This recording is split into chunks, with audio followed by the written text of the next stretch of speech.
তুমি বাংলাদেশে কোন বয়ান তৈরি করতেছো? এই বয়ান তৈরি করার ক্ষমতার মতো তোমার প্রতিষ্ঠান আছে কিনা? তুমি গিয়ে ডেইলি স্টার, প্রথম আলোর ওখানে মারামারি ভাঙচুর করে ফেললা। এই মারামারি ভাঙচুরে তাদের বয়ান আরো শক্তিশালী হলো। এখন প্রতিদিন ওরা প্রোগ্রাম করতেছে এই এক ভাঙ্গা হারমোনিয়াম নিয়ে, আর তোমার ভাই মরে গেছে ওটা নিয়েও তুমি কিছু করতে পারতেছো না। এটাই ন্যারেটিভ। বেগম রোকেয়া নারী জাতিকে বাহিরে বের করেছে, বেপর্দায় চলতে সাহায্য করেছে, তাকে কেন নারী জাগরণের অগ্রদূত বলা হয়? এটাই তো ন্যারেটিভ, যেটা ওসমান হাদি বলতো যে আমি এমপি হইতে পারি আর না হইতে পারি, আমি ন্যারেটিভ তৈরি করতে চাই, বয়ান তৈরি করতে চাই, যে বয়ানে পরবর্তীতে অন্যরা রাজনীতি করবে। এই যে একটা বয়ান যে বেগম রোকেয়া নারী জাগরণের অগ্রদূত, এটা একটা বয়ান। এটা কারা তৈরি করেছে? এটা প্রথম আলো তৈরি করেছে, ডেইলি স্টার তৈরি করেছে। এটা একটা বয়ান। তাহলে তোমারও এরকম প্রতিষ্ঠান লাগবে যারা তোমার পক্ষে বয়ান তৈরি করবে, তোমার পক্ষে পলিটিক্যাল রাজনৈতিক বয়ান তৈরি করবে। যতক্ষণ তুমি বয়ান তৈরি করতে না পারবা, ন্যারেটিভ তৈরি করতে না পারবা, ততক্ষণ পলিটিক্স করতে পারবা না। যেমন ভারত চায় বাংলাদেশের রাজনৈতিক বয়ান হোক মুক্তিযোদ্ধা বনাম রাজাকার। এটা হচ্ছে ভারতের নির্ধারিত ফ্রেম, এটা হচ্ছে ভারতীয় বয়ান বাংলাদেশকে বিভক্ত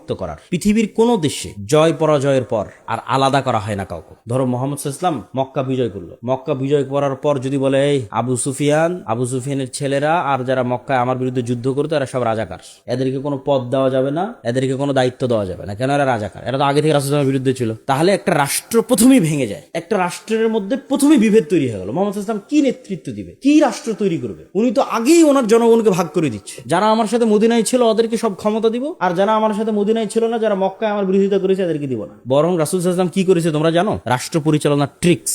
রাষ্ট্র গড়তে চাইলে এটা করাই লাগবে, কোনো রাস্তা নেই। রাসূল সাল্লাল্লাহু আলাইহি সাল্লাম মক্কা বিজয়ের পর হুনাইনের যুদ্ধে বিজয়ী হয়ে যত গনিমতের মাল ছিল আল্লাহর ওয়াস্তে সব গনিমতের মাল, 90% গনিমতের মাল, 80% গনিমতের মাল মক্কার নতুন মুসলিমদের দিয়ে দিয়েছে। মানে তোমাদের ভাষায় যদি বলি তাহলে রাজাকারদের দিয়ে দিয়েছে। এখন যারা মুক্তিযোদ্ধা, মানে যারা আগে থেকে ইসলামকে ধরে রেখেছে, এদের তো মন খারাপ। তখন রাসূলুল্লাহ সাল্লাল্লাহু আলাইহি ওয়াসাল্লাম আনসারী এবং মুহাজির এই দুই সাহাবী তাদের সামনে দাঁড়িয়ে বিশাল ভাষণ দিল। বলল মক্কার নতুন মুসলিমরা নিয়ে যাচ্ছে সকল সম্পদ গনিমতের মালের, আর তোমরা আনসারী আর মুহাজিররা নিয়ে যাচ্ছ আল্লাহর নবীকে তোমাদের বাড়িতে, তোমাদের মদিনায়। বলেন আল্লাহু আকবার।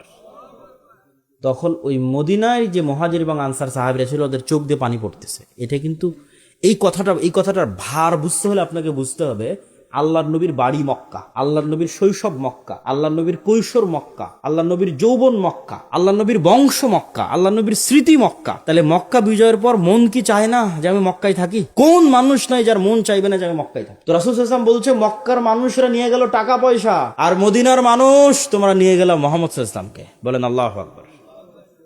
তাহলে রাষ্ট্রকে বিভেদ করতে হয় না, ভারত চায় এই রাষ্ট্রটা বিভক্ত থাকুক। তাহলে আজ 50 বছর পার হয়ে গেছে, এই ফ্রেমে তোমরা রাজনীতি করো যে তুই মুক্তিযোদ্ধা তুই রাজাকার, তুই মুক্তিযোদ্ধা তুই রাজাকার।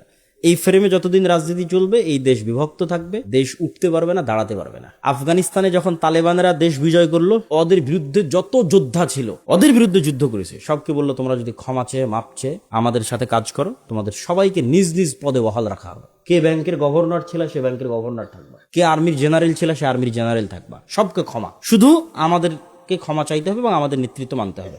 তাহলে দেশ একদিনে এক হয়ে গেল। দেশ এক হয়ে গেল মানে এই দেশ এখন উন্নত হবে। এটাকে বলা হয় রিকনসিলিয়েশন, ক্ষমা। এই ক্ষমা বাংলাদেশের যে পক্ষই রাজনীতি করুক না কেন তাকে রিকনসিলিয়েশনটা করতে হবে, যে পক্ষই ক্ষমতায় আসুক না কেন। এক পক্ষ আরেক পক্ষকে মারতে থাকবে, ধরতে থাকবে, দেশ সামনে আগাবে না। তো ওই যে বয়ান, তো তুমি বাংলাদেশে কোন বয়ান তৈরি করতেছো? এই বয়ান তৈরি করার ক্ষমতার মতো তোমার প্রতিষ্ঠান আছে কিনা? তুমি গিয়ে ডেইলি স্টার, প্রথম আলোর ওখানে মারামারি ভাঙচুর করে ফেললা। এই মারামারি ভাঙচুরে তাদের বয়ান আরো শক্তিশালী হলো। এখন প্রতিদিন ওরা প্রোগ্রাম করতেছে এই এক ভাঙ্গা হারমোনিয়াম নিয়ে, আর তোমার ভাই মরে গেছে ওটা নিয়েও তুমি কিছু করতে পারতেছ না। এটাই ন্যারেটিভ। তাহলে তোমাকে ওই রকম স্ট্রং প্রতিষ্ঠান লাগবে, যে স্ট্রং প্রতিষ্ঠান তোমার ন্যারেটিভকে ধারণ করবে, তোমার ন্যারেটিভকে সামনের দিকে এগিয়ে নিয়ে যাবে। এই জন্য বেগম রোকেয়া নারী জাগরণের অগ্রদূত না নারী অধপতনের অগ্রদূত, এই বয়ান বাংলাদেশের মুসলমানেরা নির্ধারণ করবে, এরকম শক্তি বাংলাদেশের মুসলমানদের নাই। তাহলে এই বয়ান ভাঙতে হলে তোমাকে ওই রকম প্রতিষ্ঠান লাগবে।